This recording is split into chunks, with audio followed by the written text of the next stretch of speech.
Hey everybody, welcome, welcome to Hidden Horror. Thank you for spending this time with me. I appreciate that.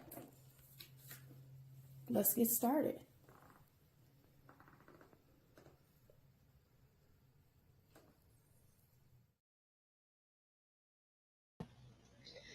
Good afternoon, everybody. Welcome to Hidden Horror. Today, this is my last video on the Crumbleys, what's been going on. I've been trying to bring a lot of updates because there's been a lot happening across the individual cases of James Crumbley, Jennifer Crumbley, and they all involve their son, Ethan Crumbley. But this is more focused, more laser focused on what some of the victims, families, some of the surviving victims that were injured, they felt that they wanted more accountability and they wanted the accountability at the school, the administrators, and they felt overall, is there going to be any charges against the administration for their lack of doing more involving Ethan Crumbley before the mass shooting? When they saw the writings of Ethan Crumbley, the day of the shooting, when Ethan Crumbley had sat down with the counselor, right? Should they have known? Should they have done more? Should they have found a way to get James Crumbley and Jennifer Crumbley to take Ethan? Now, we all know you cannot force a parent. If the child is able to stay in school, they have to wait for that parent to pick them up. You cannot force the parents to take the child, even though it's their child. Even in these dire emergency situations, you can't force them. But the parents, they are understandably frustrated. It has been several years of going through unpacking this mass shooting.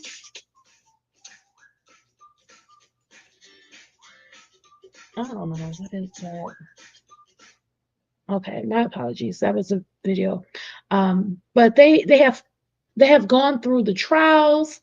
Um, Thankfully, James Crumbley and Jennifer Crumbley were convicted, and Ethan Crumbley, he pled guilty. So the main actors, yes, they have been held accountable. But what is the responsibility for the administrators? The parents, they wanted more done, and there was some federal lawsuits filed, and I want to bring you the outcome of that. And then there's some civil litigation, but I'm not so much concerned about the civil lawsuits, but I do want to go over the counselor and also the former dean of students. They both testified in the cases of the Crumbleys overall, and their testimony, I guess they felt like, you could have done more. I think the biggest piece that is, I don't want to say it's frustrating because it's not frustrating to me or for me, but it would have been nice if they had known that Ethan Crumbley was he had access to a weapon, but he was also purchased a gun by his parents, right?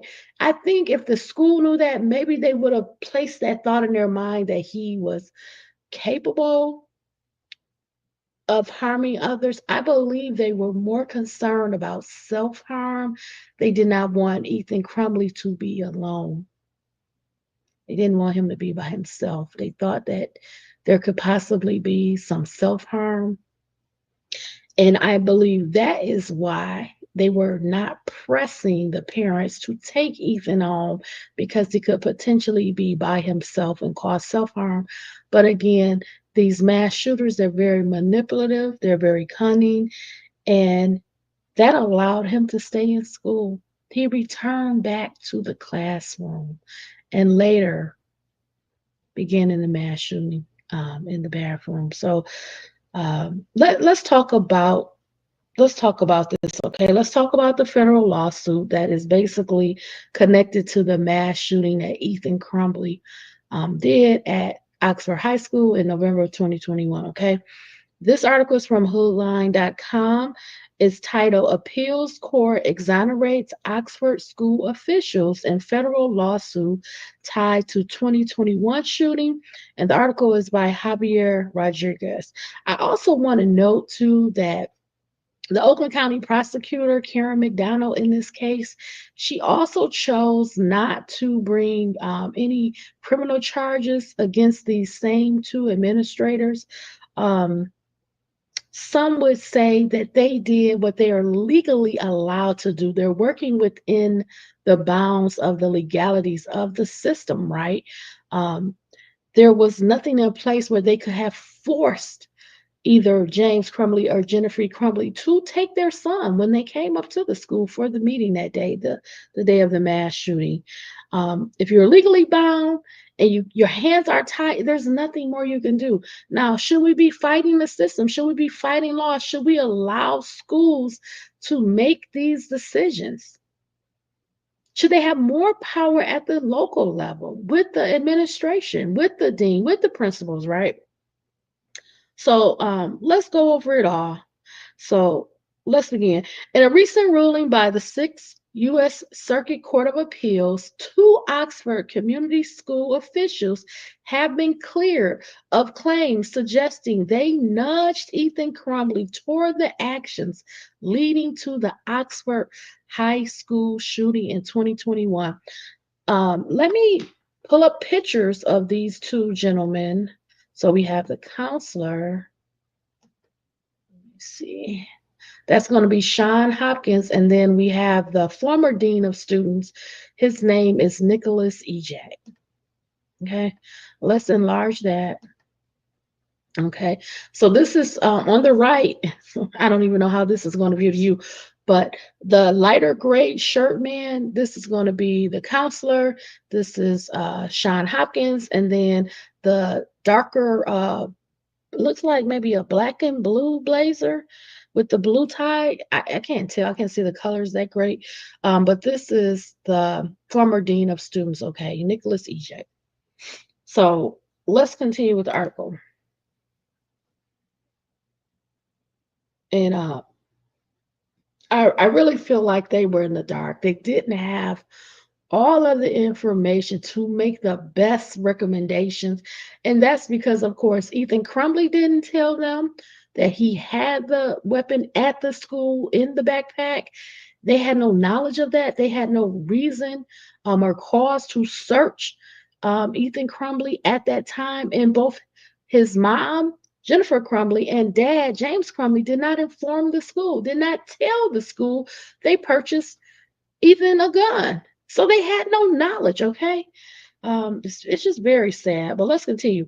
The panel comprising judges Raymond Keflich, Joan Larson, and Andre Mathis unanimously decided that school counselor Shawn Hopkins, okay, right here, and then Dean Nicholas Ejak, right here, okay, did not demonstrate callous indifference towards the perceived dangers posed by Crumley before the incident, according to Click on Detroit. Central to the panel's conclusion was the question as to whether Hopkins' warning to Crumbley's parents, demanding they get him counseling within 48 hours or face a call to Child Protective Services, increased the risk for students. So, ugh, it's just, I'm sorry. It's really sad. It's like, just thinking about it and recounting it and knowing that the morning of the shooting, you know, this is somebody trusted. This is a counselor. He's telling the parents, warning the parents, you have to get him help. You have 48 hours. We're going to give you a list of resources. If you don't get him the help that he desperately needs, we're going to have to call Child Protective Services. And they still didn't take their son, Ethan, and they did not get him help. Let's continue. After returning him, meaning Ethan Crumbley, to class with his gun containing backpack, which they weren't aware, the administration, particularly these two people, the counselor, Shawn Hopkins, and also the dean of students, Nicholas Ejak, they didn't know he had a gun. They didn't know he had the gun in school, and he didn't know the gun was already in Ethan Crumbley's backpack. They didn't have no knowledge of any of this. Ethan Crumbley, he was sent back to class, a tragic decision that ended with the loss of four student lives, right? A tragic decision. His parents, his mom, his dad, James and Jennifer Crumbley did not take possession of Ethan, take him out of their school, take him immediately to get help. They didn't do that. They chose not to do that. And now we have the loss of life, we have injured people, students, teachers. We have a whole community traumatized, in pain, hurt, devastated, okay? As the Detroit News reported, however, the judges found no evidence that warning itself was so outrageous as to violate constitutional rights. This latest ruling effectively brings a close to the federal civil lawsuits lodged by the families and survivors of the shooting. It overturned in part a decision by U.S. District Judge Mark Goldsmith, who previously allowed the officials to face state created danger claims, now rejected by the appeals court.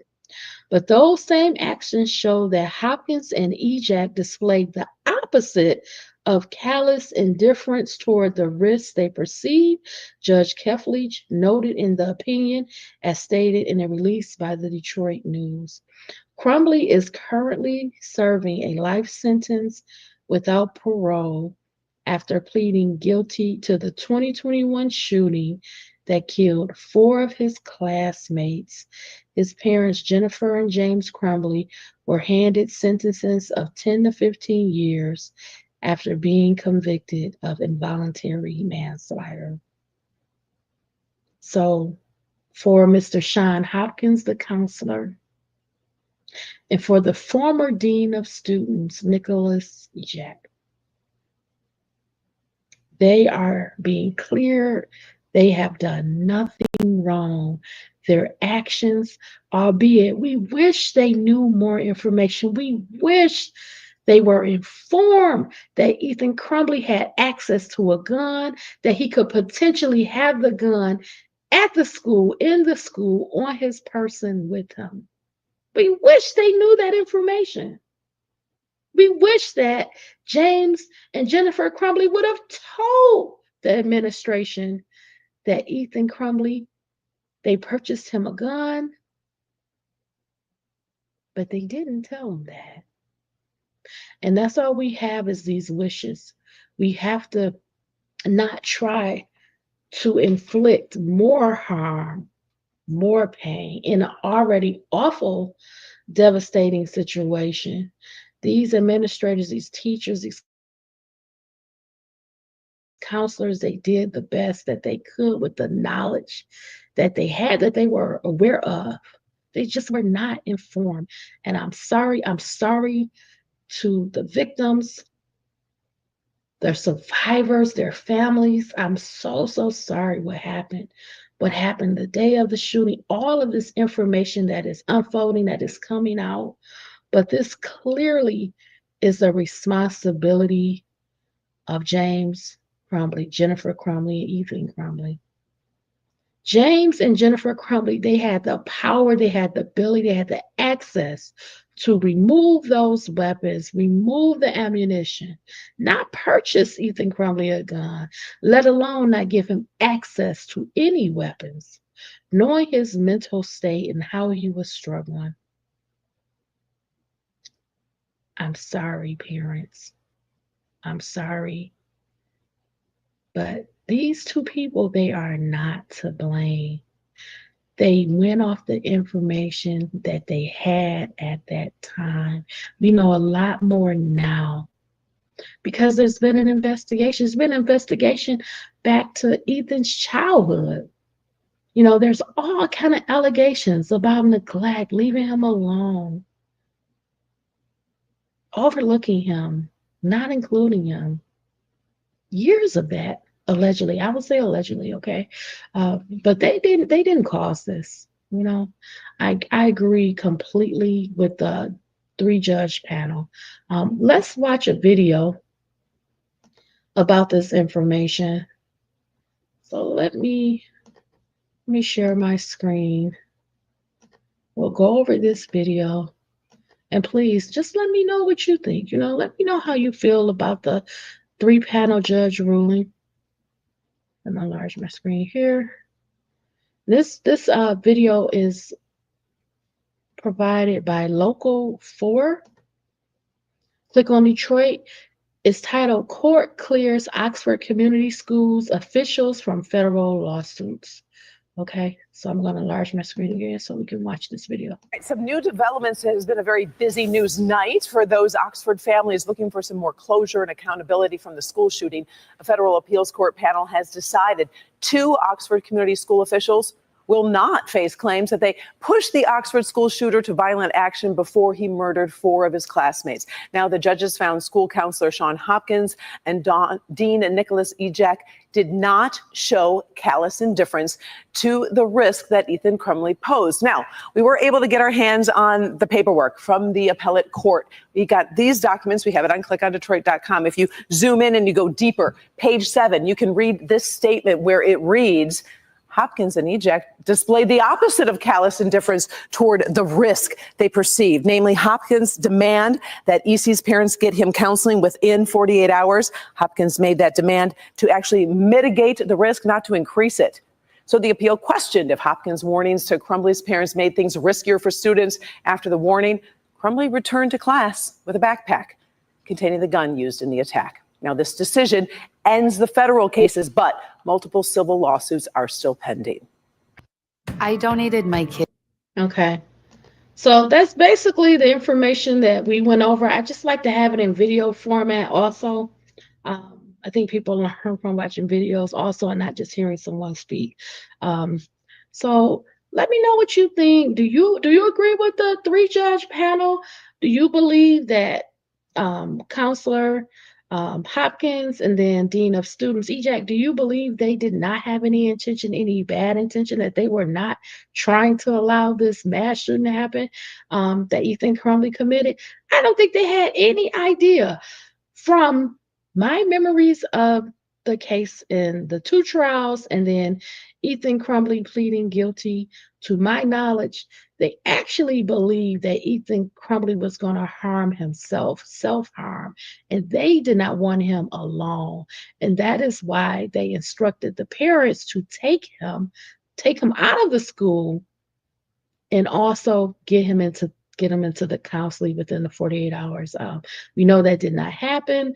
However, that was the suggestion, and that is why Ethan Crumbley was allowed really to stay at school, because he would be around his peers, which they thought that was a positive experience, versus going home and possibly being left alone. They feared self-harm, okay? Please let me know what you think. Please remember, stay safe, stay smart, stay savvy. Be well, all my friends. Bye, everybody.